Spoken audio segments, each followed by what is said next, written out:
એક યુવાનનો સ્વભાવ ખૂબ ગુસ્સાવાળો હતો. એને નાની નાની વાતમાં પણ બહુ ગુસ્સો આવે અને એ ન બોલવાનું બોલી જાય. પાછળથી મોટા ભાગે પસ્તાવો પણ થાય. એના પિતાએ એક દિવસ એને પોતાની પાસે બેસાડ્યું અને કહ્યું, બેટા, તું ગુસ્સામાં ગમે તેમ બોલી જાય છે, એ યોગ્ય નથી. ગુસ્સા પર કાબૂ મેળવવા માટે હું તને એક નાનો પ્રયોગ કરવાનું સૂચન કરું છું. તને હવે જ્યારે પણ ગુસ્સો આવે ત્યારે તારા રૂમની દિવાલ ઉપર એક ખીલી લગાવવાની. પ્રથમ દિવસે જ દિવાલ પર ઘણી બધી ખીલી લાગી ગઈ. રાત્રે જ્યારે એ યુવાન પથારીમાં પડ્યો ત્યારે તેનું ધ્યાન દિવાલ પર લાગેલી આ ખીલીઓ પર ગયું. એણે નક્કી કર્યું કે મારે આ ખીલીઓની સંખ્યા ઘટાડવી છે.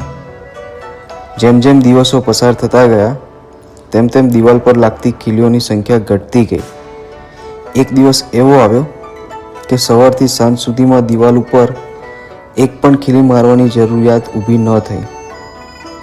આજે પેલો યુવક સાંજે નાચતો કૂદતો એના પિતા પાસે આવ્યો અને કહ્યું, પપ્પા, આજે દિવસ દરમિયાન મને એક પણ વખત ગુસ્સો આવ્યો નથી. એના પિતા યુવક ઉપર ખૂબ રાજી થયા અને અભિનંદન આપ્યા. પિતાએ દીકરાની રૂમની દિવાલ પર જોયું તો આખી દિવાલ ખીલીઓથી ભરાયેલી હતી. પિતાએ દીકરાને કહ્યું, બેટા, હવે જ્યારે તને પસ્તાવો થાય ત્યારે આ ખીલીઓ કાઢતો જજે. અમુક સમય પછી દિવાલ પરની બધી જ ખીલી નીકળી ગઈ. યુવાને પિતાને પોતાના રૂમમાં બોલાવીને દિવાલ બતાવતા કહ્યું, પપ્પા, જુઓ, મને એટલો પસ્તાવો થયો કે આજે બધી જ ખીલીઓ નીકળી ગઈ. પિતાએ યુવાનને એટલે જ કહ્યું, બેટા, હવે જરા દિવાલ સામે જો. ખાલી ખીલી લાગ્યા પહેલાંની દિવાલ કેવી હતી અને હવે દિવાલ કેવી છે? પહેલાં જે ખૂબ સારી દેખાતી હતી એ દિવાલમાંથી ખીલી તો નીકળી ગઈ, પણ કાના ત્યાં જ રહી ગયા.